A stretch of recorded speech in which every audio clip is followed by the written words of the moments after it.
John, are you there? Oh, yes. Can you hear me? Yeah, yeah. Welcome. Fantastic. Thank you. Hi, John Appia Duffel.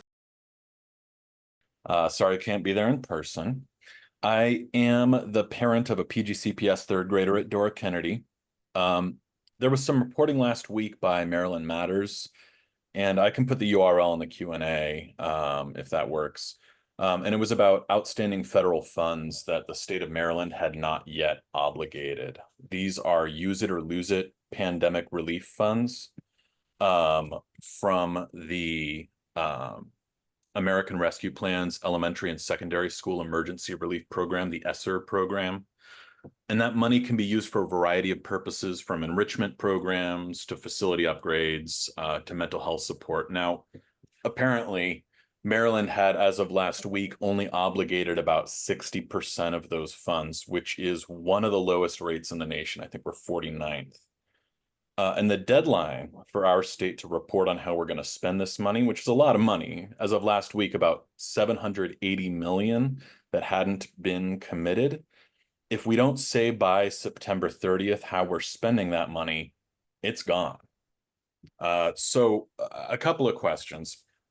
First, I'm wondering if you, Mr. Briggs, are aware of what's happening with your counterparts at the state level right now with respect to that $780 million, so we don't end up with the money just sent back to the federal government. And then second, as a Dora Kennedy parent, I've heard from the county repeatedly that the money's just not there to improve the school building, and that's why we have to move buildings permanently. Um, and if there is money that the state of Maryland is preparing to walk away from, can Prince George's County get some of it? And can our school get some of it as well? And are you in a position to advocate for that? Yeah, those are really great questions. And thank you so much for that, John. I would say that to the first piece, there are communications between the Maryland State Department of Education, which would be really where we would draw the dollars down from, each of the LEAs or the various county school districts. And our operations office has really been managing a lot of that. They have in our most recent budget kind of listed out the continuation of funds that fit the specific federal requirements for how those dollars can be utilized. I know that in ESSER and in ARPA, there were in most cases, I think with federal funding, like restricted funding around using it for very specific purposes, mental health, or you could do it for an extension to a school building, et cetera, et cetera. So those considerations were taken into account when we reviewed our proposed budget this past school year and really thought about the dollars that existed for a continuation of funds that we received from the federal government. And then, as you mentioned, those ESSER funds are sunsetting as of September 30th. So that is on Monday. Um, I think that advocacy wise, I think if I'm being honest with you, I think the time was really the budget season for us to do it. And from what I think the board saw from the proposed budget, it appeared that the utilization of those dollars really fit the context of what the federal government required those dollars to be used for. And I mean, I think, we did really have a lot of benefits where we have now students, as far as technology goes, most of our students are one-to-one, where they are taking home laptops for work. And a lot of that came from pandemic relief funds that existed. Mental health supports was another piece that we have. And so I think we've been able to really utilize those dollars. So I would have to follow up on the specifics of from what you're hearing and from what Maryland Matters addressed, that 780 million, which I wonder if that's at the total state level versus because that seems like a lot of money. Like the federal government doesn't tend to give a ton of money.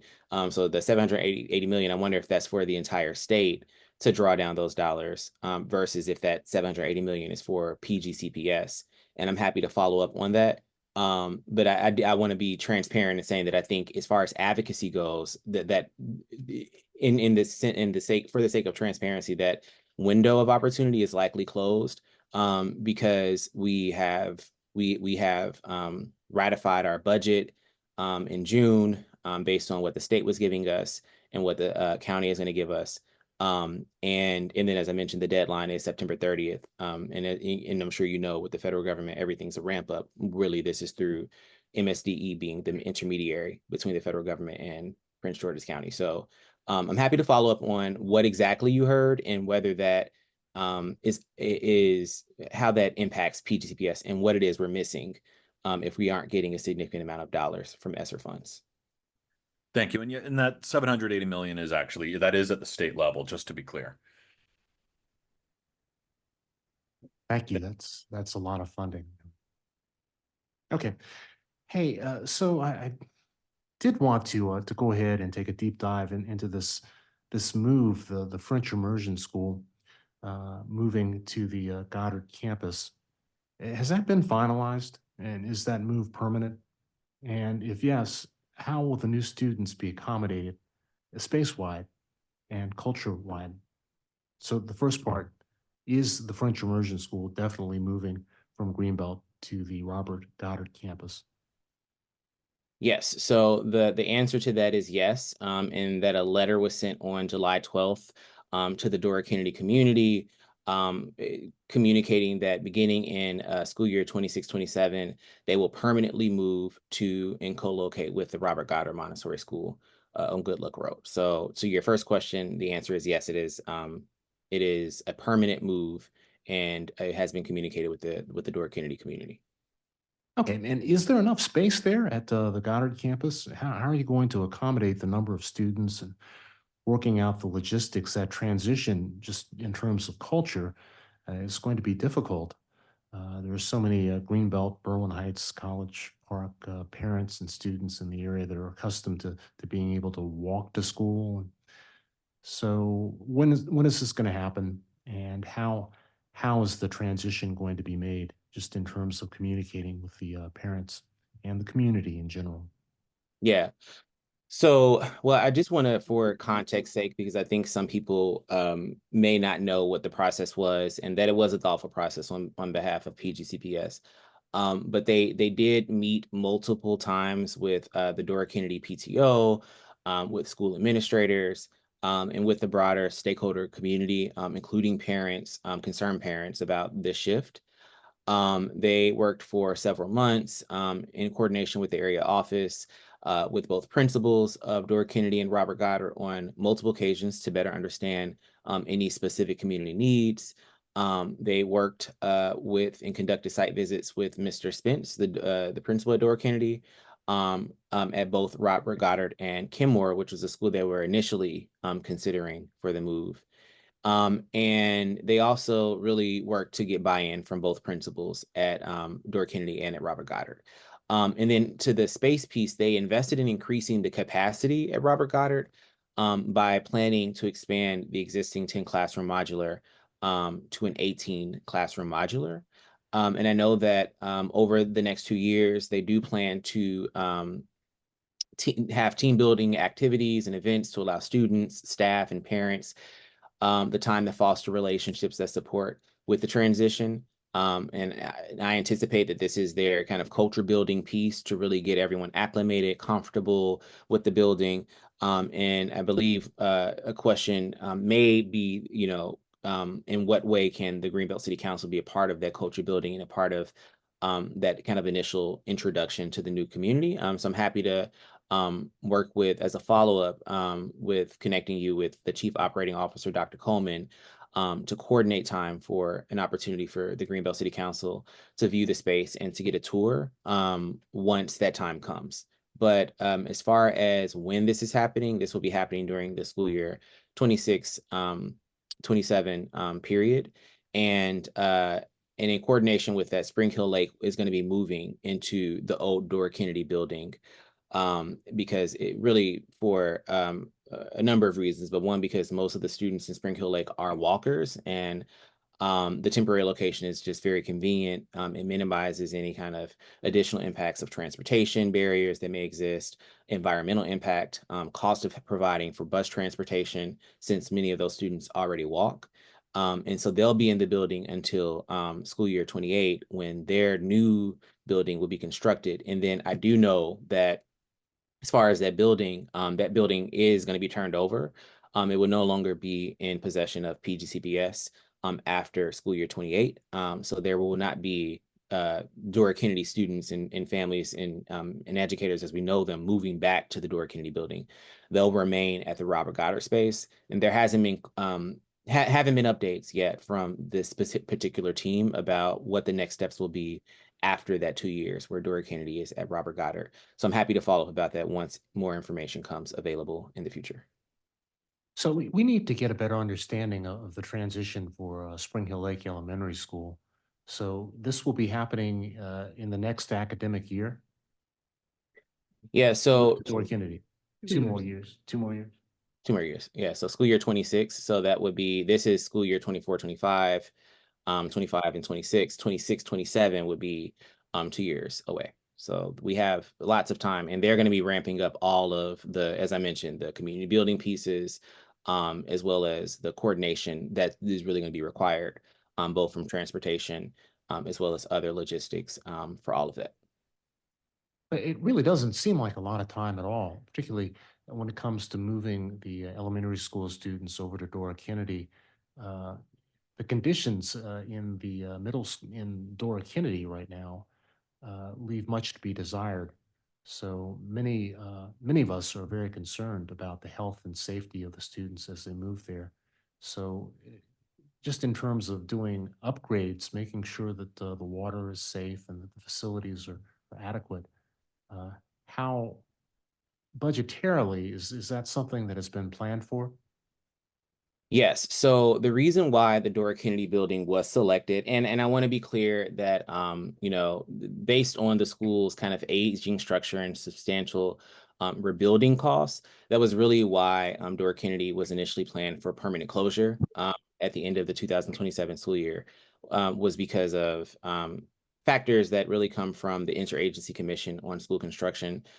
These are called statewide facility assessments that kind of rate schools based on their facility condition index, which kind of is a score that schools get for their facilities, their physical condition, and then kind of the depleted percentage of the lifespan of the school building. So is it going to cost more to take care of the building versus letting it go is essentially it. And Dora Kennedy's score showed that it really wouldn't be worth it. But they have done through these facility assessments, testing on a number of different factors. And so from the standards and the thresholds that exist based on state law around what makes a building safe, Dora Kennedy has been deemed for Spring Hill Lake to be safe for those 2 years. And then I think this is really because of the kind of additional cost of taking care of the building. They're going to, of course, permanently close it after Spring Hill Lake transitions for those 2 years to their new school building. So I think based on the information, I'm happy to get more specifics if you want to review the report on Dora Kennedy to see, what are all the different indicators say. I can get that information as a follow-up for you so that you can see for yourself what the conditions assessment says about that particular building and its safety requirements. We would very much like that, and our advisory committee on education would probably like to be able to take a look at that and review and share some thoughts about what parts of the building the students would actually go to, and there's just so many things. Mr. Roberts? It's kind of like deja vu when I heard you saying that, talking about the school building up there, because the same thing was said about our community center over here. It used to be the Center Elementary School. Of course, the county wanted to tear the whole building down. Oh, we'll save the facade, they said. But it was the same thing. Oh, it's unsafe, it's dark, it's dingy, it's all these terrible things. But the school up there on Edmonston Road that we know, I think of as the Greenbelt High School and the junior high, and now the middle school, that's built the same way as this building right here. They were both built at the same time. So this idea that you're going to listen to somebody that's telling you that the building is no good, or you're going to give us that same story again about how the building is no good, come over and take a look at our community center. And it costs way less to fix a school than it does to tear it down and build a new one.